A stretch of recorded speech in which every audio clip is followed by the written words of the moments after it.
Assalamualaikum warahmatullahi wabarakatuh. Di video ini saya ingin berbagi dengan Anda semua, sampean-sampean semua yang mengalami sakit anxiety, GERD, dispepsia, dan lain-lain. Intinya sakit tentang lambung dan kecemasan pola pikir. Saya bercerita tentang pengalaman saya sendiri, singkat saja. Awalnya 3 tahun yang lalu saya pernah mengalami panic attack karena saya orangnya ini berpola hidup buruk. Saya orang yang berpola hidup buruk. Saya mengalami panic attack 3 tahun yang lalu. Pertama kali itu ketika saya perjalanan dari kota saya Pasuruan ada urusan ke Surabaya, dan panic attack pertama saya itu di dalam tol dan saya kondisi nyetir mobil. Tapi tidak berlangsung lama, hanya sekitar setengah jam tiba-tiba membaik. Sensasi pertama itu hanya jantung berdebar tidak teratur, serasa dan cemas, serasa mau mati saja hari itu. Dan saya minta diganti sama teman saya. Terus saya minta diantar ke rumah sakit. Sebelum nyampe rumah sakit tiba-tiba sudah membaik. Sempat sakit, takut banget. Panic attack kedua saya 2 tahun yang lalu ketika saya ngumpul dengan anak istri jam 9 malam, mau tidur-tidurnya itu ketika lampu sudah dimatikan, kita lihat TV bersama dan saya tidak menemukan kenyamanan. Tiba-tiba saya panik, serasa mau mati, nafas tersengkal-sengkal, jantung berdebar. Sensasi itu yang kedua itu sekitar 1 jam. Waktu itu saya pergi langsung ke rumah teman saya, kebetulan tetangga. Saya lari ke rumah teman saya minta pertolongan ke teman saya. Teman saya langsung memberi air hangat dan diajak ngobrol tentang apa yang saya rasakan, dan tiba-tiba membaik malam itu. Yang ketiga di tahun ini, tepatnya 3 bulan lalu, pemicunya adalah ketika paman saya meninggal dunia. Jam 12 malam saya kondisi mau tidur, ditelepon. Saya bangun, langsung saya ke rumah duka, langsung ikut memakamkan jam 2 malam. Setelah itu sampai subuh tidak tidur. Setelah subuh saya tidur, bangun-bangun siang sekitar jam 2 saya bangun, minum kopi, bikin kopi. Pertama yang saya lakukan adalah bikin kopi, dan ketika bikin kopi itu tadi langsung panic attack, dan panic attack yang terparah sampai 4 jam. Saya paniknya itu sampai 4 jam. Jantung berdebar-debar sampai saya WA salah satu dokter. Saya di depan dokternya kebetulan libur waktu itu. Saya WA, "Bu, saya mengalami ada yang saya rasakan, sepertinya buruk sekali tubuh saya ini. Saya tidak bisa mengatasi, minta tolong, saya ditolong." Dan tidak ada respon dari dokter tersebut malam itu. Dan saya akhirnya dihibur oleh teman saya untuk berkeliling kota saya, keliling putar-putar naik motor, dan tidak bisa sembuh. Waktu itu saya belum tahu cara penanganannya. Itu yang ketiga. Sampai detik ini akhirnya panic attack itu menjadikan trauma. Akhirnya jadi parah, memperparah lambung, dan sampai detik ini sudah 3 bulan, masuk bulan keempat. Intinya, jika sampean sama keluhannya dengan saya, panic attack-nya itu terjadi karena pola hidup yang buruk. Saya berpola hidup buruk, tidak pernah sarapan itu biasanya di atas duhur, jam 11 paling pagi, dan pagi sudah harus kopi duluan, segala macam. Pola hidup buruk itu saya lakukan ketika saya ikut saya kerja dengan orang itu 7 tahun, sekitar 7 tahun saya berpola hidup buruk.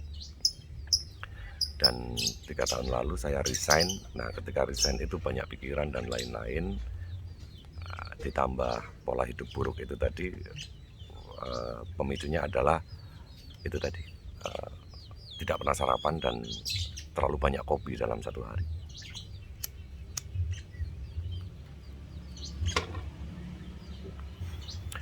Untuk yang terakhir itu saya mengalami sakit yang parah, sampai takut saya punya penyakit jantung, paru-paru, dan ya semua penyakit lah. Ya seperti yang orang bilang itu 1001 rasa itu ada semua. Saya mau bercerita tentang 3 bulan ini saja, progres yang saya lakukan. Jujur di bulan pertama saya berhenti merokok. Saya tidak bisa berpikir. Saya mengabaikan anak istri saya. Saya hidup dengan diri saya sendiri, dengan ketakutan yang saya alami. Setiap saat panas dingin, kaki dan tangan, jantung berdebar, keliengan yang nggak begitu terasa di bulan pertama karena lebih takut mati, ada yang lebih ditakutkan, sakit di dada, panas di tenggorokan, sakitnya pindah-pindah, ada bunyi-bunyi buduk-buduk di perut segala macam. Dan waktu itu saya nol pengetahuan saya tentang anxiety dan penyakit lambung lainnya. Terus di bulan pertama itu saya anggap saya bukan menikmati, saya dipaksa untuk menikmati sakit yang saya alami. Tidak bisa tidur, selalu bangun, badan selalu tegang, waspada terus, selalu horor, terutama sore dan mau tidur itu selalu horor. Kualitas tidur menurun terus selama 1 bulan, itu menjadikan di bulan kedua semakin memperburuk keadaan fisik. Setelah di bulan kedua otak sudah mulai sedikit sudah lelah dengan apa yang sudah dirasakan sebulan itu. Akhirnya terpaksa untuk mencari tahu, googling, memperburuk keadaan. Akhirnya baru nemu mentor-mentor di YouTube yang senior-senior yang pernah mengalami lebih awal. Lah, di situ saya lihat ratusan video, tidak menolong. Dan akhirnya di bulan kedua itu saya menemukan beberapa yang saya berhenti berpola pikir.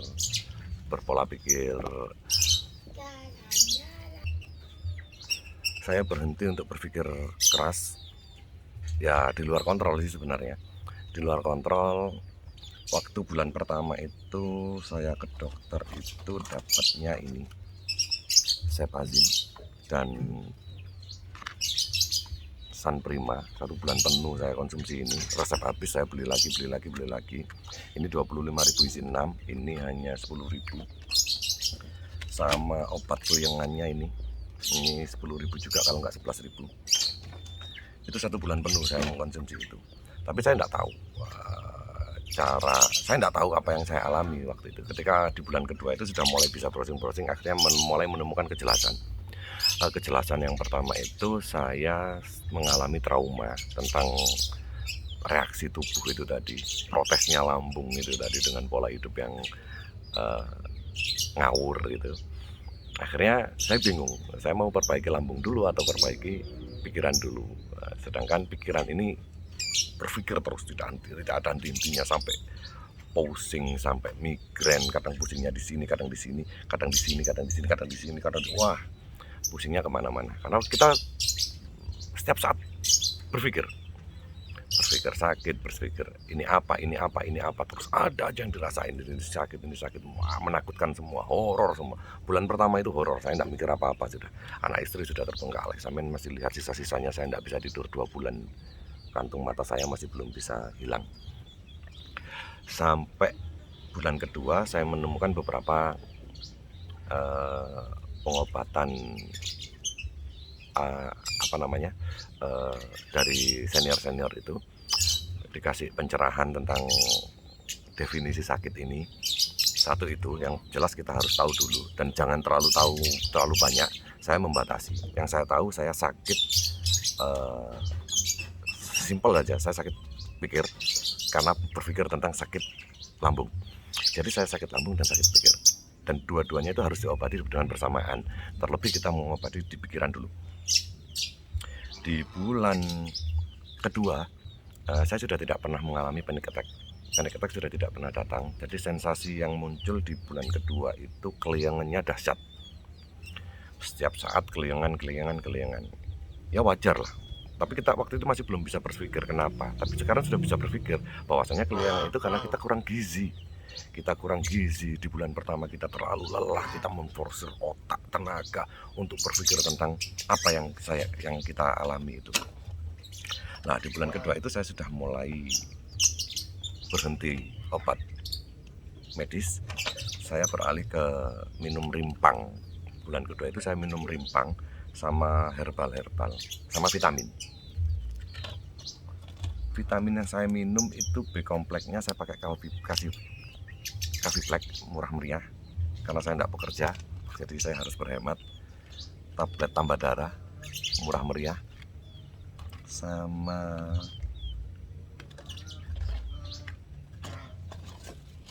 omeprazol jika dibutuhkan. Ini tidak melulu. Di bulan pertama saya terusan, di bulan kedua ini hanya jika asam lambung tinggi sampai reflux, sampai panas di tenggorokan, kerongkongan, itu saya baru minum ini. Kalau tidak ada gejala itu saya tidak minum. Ini pasti, sini botol kedua saya, isinya 100, saya minum 5-7 per hari. Ini baru bulan ketiga saya masuk bulan ketiga Holistic Care vitamin C ini. Terus ini juga bulan ketiga susu kedelai. Untuk saya minum satu karena mahal, agak mahal buat saya, menurut saya satu biji ini 5-6 ribu. Saya minum hanya malam hari untuk memperbaiki otak. Ada kandungan, saya yakini sih begitu, saya melihat reviewnya senior itu katanya bagus buat otak. Terus minuman manisnya ini, sebelumnya saya pakai air gula, saya nurut dengan salah satu senior pakai air gula sehari bisa sampai 5. Terus saya pikir jangka panjangnya mungkin bisa buruk buat saya ganti ke madu, karena orang tersebut melarang pakai madu, tapi saya melawan karena saya pikir madu itu alami. Di awal memang berat, terasa kurang cocok madu itu, fases bisa mohon maaf bisa encer, semacam encret terus. Tapi di hari ketiga keempat akhirnya tubuh bisa menerima madu itu bagus, air madu. Tapi 1 sendok saja dengan air hangat dicampur dengan kurma sama air gula, tetap 1 sendok. Akhir-akhir ini saya ganti gula aren. Jamu tetap saya konsumsi, meskipun yang semula sehari 3 kali, saya sekarang hanya 2 kali, 1 kali, sekopernya lah di masuk bulan keempat ini. Terus saya berpola hidup sehat, saya menerapkan 3P itu tadi, pola pikir sehat, pola hidup sehat, dan pola makan sehat. Yang paling utama adalah pola makan. Kita tidak bisa berpikir bagus jika lambung kita masih sakit. Jadi saya mengobati lambung dulu. Karena ketika kita mengobati lambung dengan konsumsi makanan dan vitamin itu, akhirnya pikiran ini juga akhirnya terobati dengan sendirinya. Terus pantangan, dulu saya mengikuti senior dengan banyak pantangan, tapi sekarang saya sudah tidak. Saya lebih memilih hidup nambeng. Dulu saya nggak berani ngerokok, sehari itu hanya 3 batang. Padahal konsumsi rokok saya itu sehari itu 2 bungkus. Saya hanya 3 batang selama 1 bulan. Bahkan ada beberapa hari saya tidak merokok ketika parah-parahnya. Di bulan kedua saya sudah mulai ngerokok lagi. Di bulan ketiga keempat saya sekarang sudah ngerokok lagi. 2 bungkus lagi masuk bulan keempat ini. Alhamdulillah saya sudah menyatakan selesai dengan pola pikir negatif saya. Di bulan ketiga masuk keempat ini masuk ke jalan 4. Di bulan kedua itu cari-cari info segala macam, ya itu tadi yang saya bilang, cari mentor yang bagus. Dan sampean jangan makan semua mentor dengan ditelan mentah-mentah. Sampean pilah, sampean cari yang sampean yakini, sampean sanggup melakukan, dan sampean seneng dengan orang tersebut. Itu kuncinya. Saya di bulan kedua masih pakai hipnoterapi. Dari banyak ratusan hipnoterapi itu saya pilih 2 yang saya suka, karena dia kalem banget, tidak pernah marah-marah, dan orangnya asik.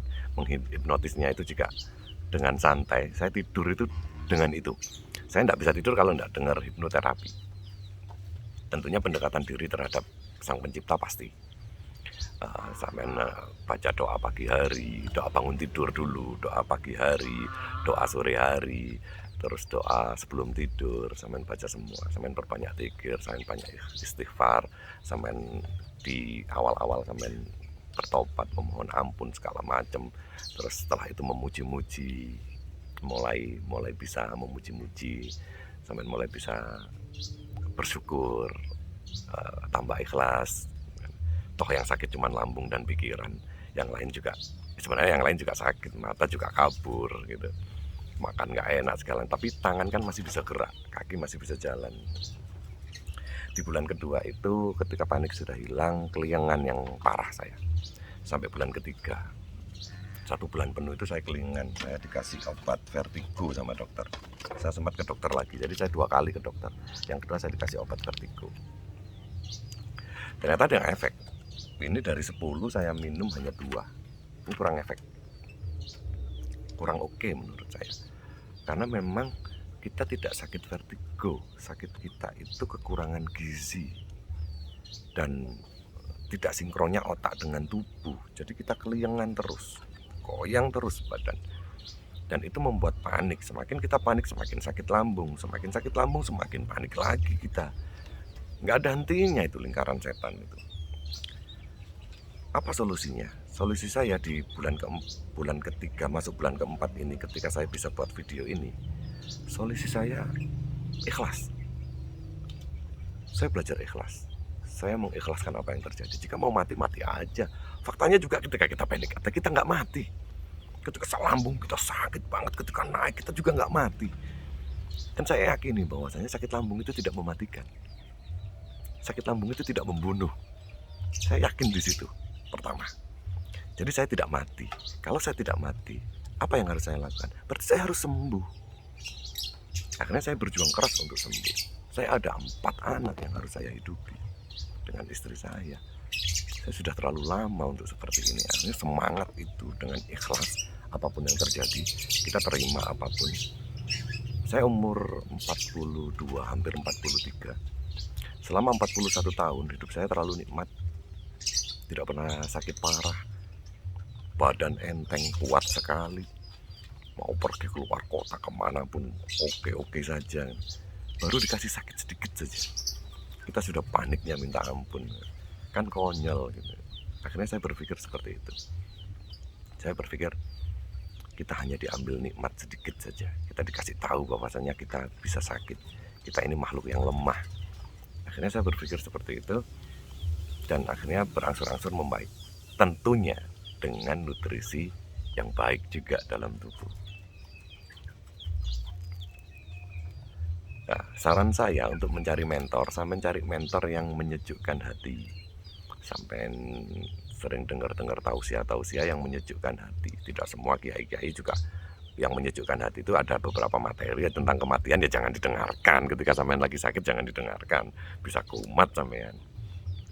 Jadi ya saya mendengarkan yang nyenengin aja. Wajar kok kalau di bulan pertama itu sampai tidak bisa ketawa, sampai lihat lucunya Desta sama Vincent itu, kenakalannya Desta, sampai lihat stand up komedi Frimawan dan teman-temannya itu lucu semua itu. Kalau sekarang saya bisa tertawa melihat itu bulan pertama sampai pertengahan bulan kedua saya tidak bisa tertawa. Anak saya itu sampai kasihan melihat saya setiap jam 5 itu saya diputarkan YouTube di TV, kita nonton bareng tahan tawa. Itu lama sekali itu dilakukan oleh keluarga saya. Alhamdulillah saya punya keluarga yang support, terutama istri saya yang rajin bikinkan jamu rimpang hangat dan air hangat, air gula hangat.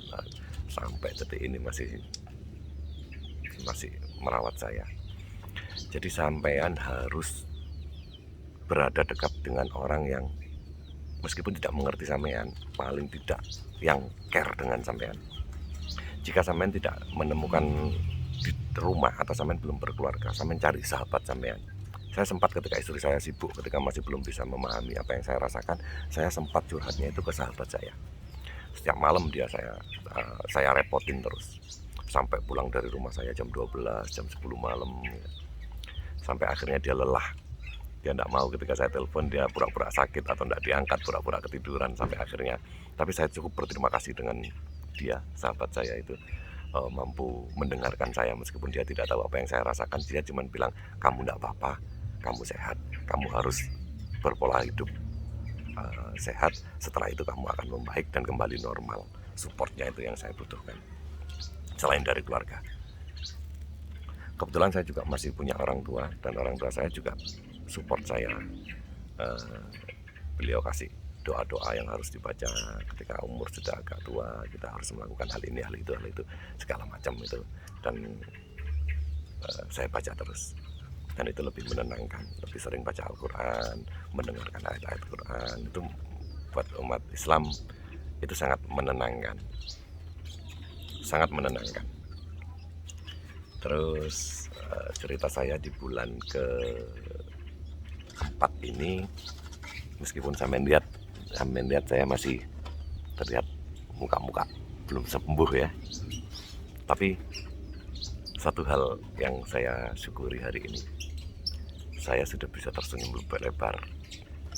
Saya sudah di bulan ketiga itu saya mempelajari tentang senyum. Meskipun sesusah apapun saya itu harus senyum terus.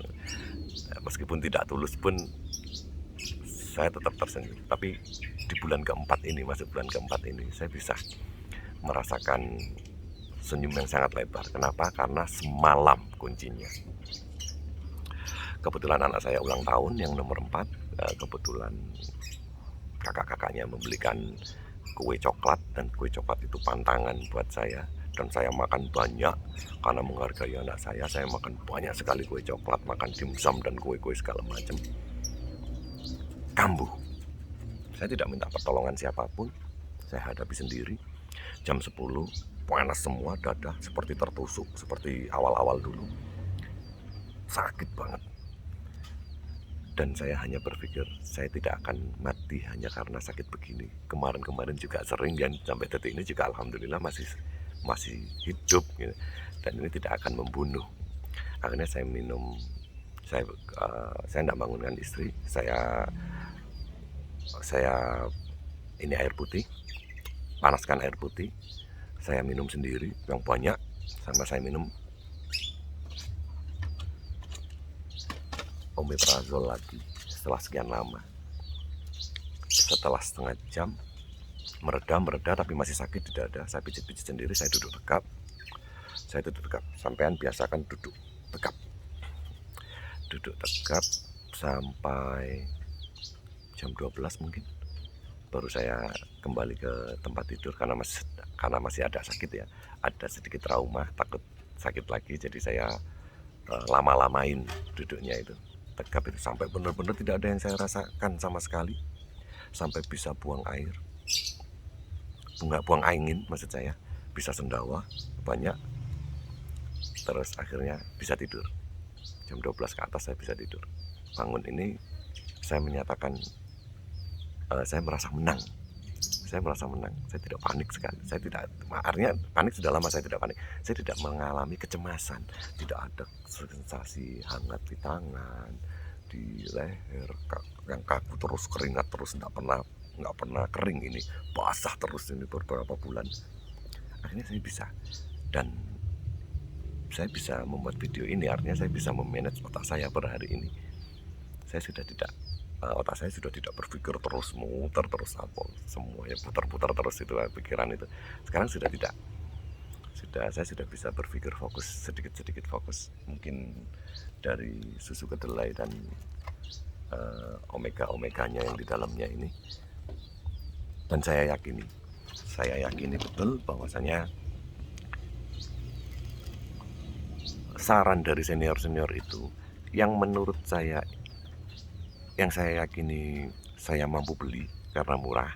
Terus saya yakini bahwa kandungannya bisa menyehatkan tubuh, tentunya dengan izin Allah. Saya beli yang murah-murah saja. Jadi saya alhamdulillah tidak sampai berlarut-larut. Kata senior itu, jika penanganannya tepat, insya Allah kita bisa sembuh dengan cepat. Tapi jika penanganannya tidak tepat dan kita sering melanggar, kita akan mengalami seperti teman-teman yang lain 8 bulan, 1 tahun, 2 tahun masih belum bisa sembuh. Saya alhamdulillah di bulan keempat ini saya sudah bisa tertawa, saya sudah bisa nyetir mobil jarak jauh. Yang semula ke mall aja ngantar anak jalan-jalan ketika ada yang ulang tahun bulan lalu itu saya parno sendiri di mall. Saya harus keluar mall takut karena dingin, kena AC, dada sakit, keringat dingin muncul semuanya, keramaian, tidak ada yang kenal, takut. Sebenarnya nggak ada yang ditakutin, nggak ada yang mau menyakiti kita di situ, tapi kita takut sendiri dengan situasi yang seperti itu. Saya pernah ikut pengajian hari santri, didatangi oleh puluhan ribu peserta pengunjung, dan saya tidak bertahan. Saya datang jam 5, jam setengah 8, saya sudah panik mentok. Saya minta jemput sama saudara, kakak saya kebetulan rumahnya di daerah situ. Saya telepon, saya minta jemput. Saya panik betul kak, minta tolong saya dijemput. Akhirnya saya dijemput. Di beberapa situasi saya tidak kuat. Terus sekarang alhamdulillah sudah. Kemarin saya jalan-jalan sama teman-teman saya juga di mall juga oke. Sudah nggak ada kecemasan, nggak ada ketakutan. Terus perkembangan yang lain, saya kemarin masih nyetir ke Solo, meskipun gantian dengan adik saya menghadiri hall di Solo 2 hari. Sempat cemas sebentar, setelah itu tidak lagi. Selain vitamin-vitamin yang saya bilang tadi itu,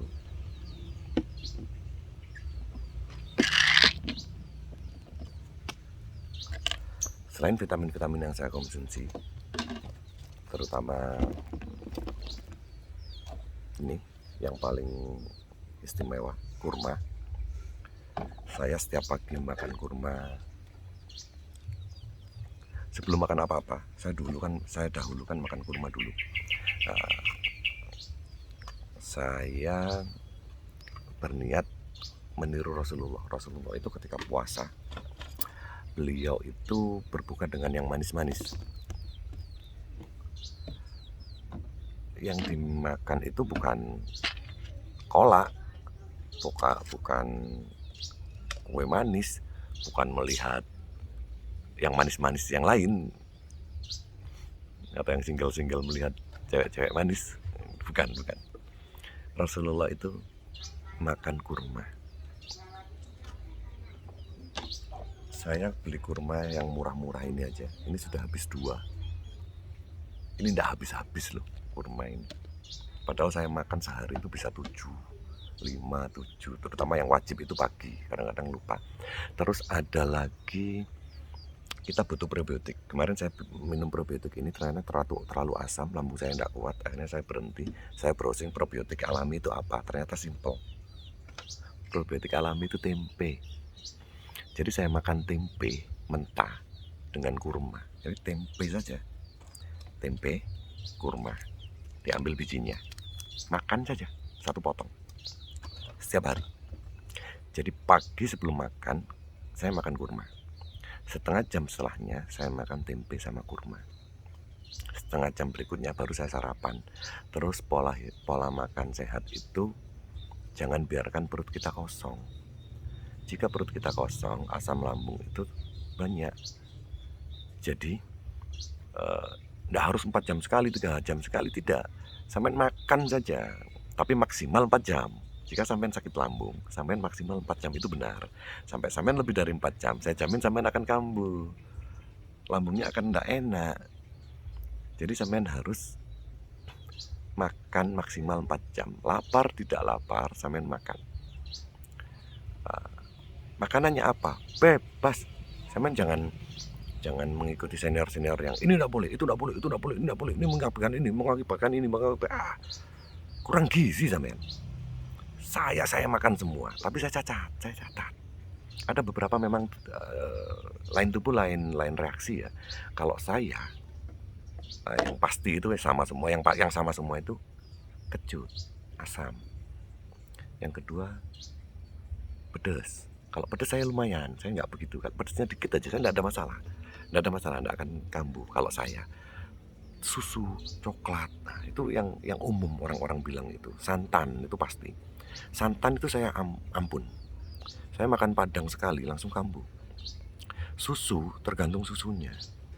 Ada yang oke, ada yang enggak. Kalau masih turunan, Yakult, yogurt itu saya masih bisa. Roti saya masih bisa. Susu asli saya nggak kuat.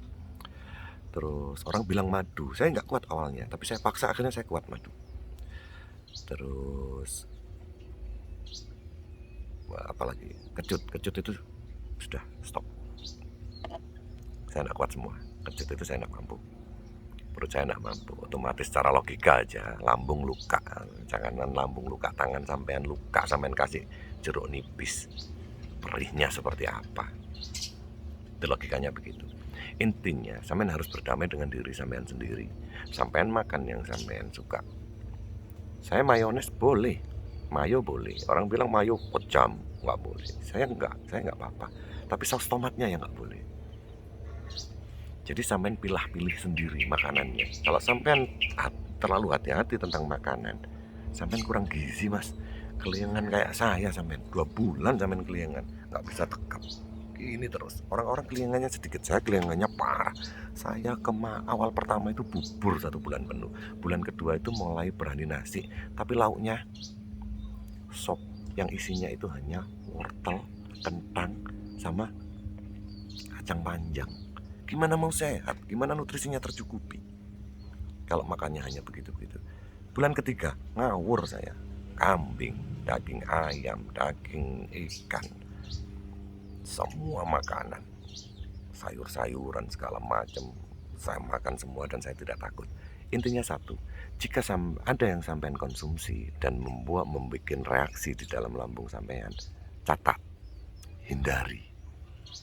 Ketika yang lain jangan disalahkan, yang lain tidak ada masalah, jangan disalahkan, makan saja. Gurame bagus, tapi sausnya asam manis, sakit sampean kembung, sakit lagi. Tapi kalau guramenya digoreng, aman. Sampean makan rujak ada petisnya, sakit. Tapi sampean makan salad, enggak apa-apa. Jadi intinya sampean cari sendiri yang bisa diterima tubuh sampean dan yang tidak bisa diterima tubuh sampean catat. Hindari. Yang bisa diterima tubuh sampean makan semua.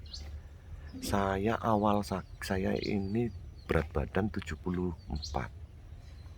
Bulan pertama saya jadi 68. Bulan kedua naik jadi 69. Bulan ketiga 71. Ini masuk bulan ke-4.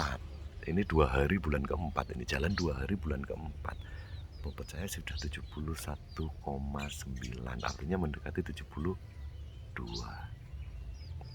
Kenapa?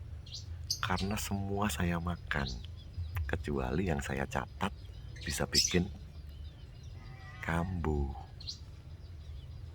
Nah, intinya saya bikin video ini untuk memotivasi teman-teman.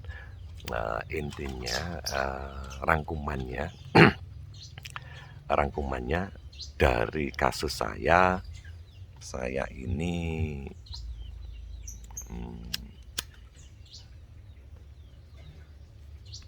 trigger saya, pemicunya adalah pola hidup buruk, terlalu banyak kopi, sama banyak kehilangan orang yang saya sayangi. Bermula dari bude saya yang akrab sekali, terus ketinggal mertua saya yang saya sudah seperti orang tua saya sendiri, terus terakhir kemarin ketinggal paman saya, adiknya ibu saya itu yang tempat curhat saya, itu yang jadi pemicu saya kehilangan orang yang saya sayangi dengan pola hidup buruk, terlalu banyak minum kopi. Sekarang saya sudah tidak minum kopi 3 bulan, di 2 bulan setengah, sudah setengah bulan ini saya sudah mulai nakal, seruput kopi teman sedikit-sedikit. Meskipun kalau bertamu ke rumah teman itu mesti saya teh aja, saya bilangnya gitu, kayak orang sakit gitu. Saya teh aja, tapi seringkali saya masih minum kopi-kopi teman-teman saya. Dan alhamdulillah sampai detik ini kopi sudah mulai tahan saya. rokok saya tidak bisa berhenti, saya tetap ngerokok. Karena itu tadi, sakit lambung ini tidak mengakibatkan kematian. Sampean sering kambuh dan tidak mati. Sama, saya juga. Saya kambuh mungkin 3 bulan ini ya, hampir 100 kali mungkin kali ya, puluhan kali, tapi juga nggak mati. Panic attack terjadi ya sekitar puluhan kali, sekitar 12 kali mungkin selama 3 bulan ini panic attacknya. Cemasnya pasti 1,5 bulan penuh itu cemas terus, sakit semua di sini sakit semua. Sampai sekarang masih ada sesekali cemas, tapi sudah tahu cara mengatasinya. Jadi sekarang saya merasa sudah sedikit bisa mengobati pola pikir. PR saya mengobati pola makan dan pola hidup. Pola makan sudah saya terapkan, tapi masih belum sembuh. Masih termasuk semalam saya masih kumat, karena ya mungkin nakal itu tadi, ada nakal-nakalnya dikit itu, makan-makan ngawur. Tapi sejauh ini membaik.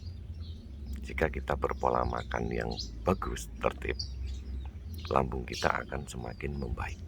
Butuh waktu, ya kita terima saja. Sampai kapan ya sudah, kita terima saja. Yang penting kita sudah lepas ketergantungan obat. Sebentar lagi mungkin bulan depan saya lepas vitamin mungkin. Kalau sudah tidak mengalami kelengan, saya akan lepas vitamin.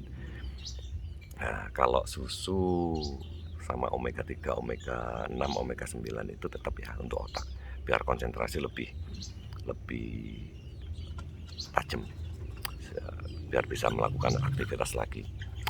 Intinya hindari yang sampean tidak mampu, tubuh tidak bisa terima. Hindari yang sampean tidak suka dan sampean tidak yakin itu aman buat sampean. Tapi masukkan semua makanan yang sampean yakin sampean bisa terima, tubuh bisa terima. Makan yang banyak. Jangan khawatir, nutrisi itu akan terserap karena sampean sakit. Nutrisi itu akan terserap betul. Dan dulu ketika saya sehat, saya minum vitamin-vitamin itu biasanya pipis itu jadi kuning. Karena kita sakit, kita butuh vitamin. Pipis itu tidak pernah kuning, karena terserap betul. Vitamin itu benar-benar terserap betul. Evaluasi saya selama masuk bulan keempat ini, saya sudah tidak mengalami sesak nafas.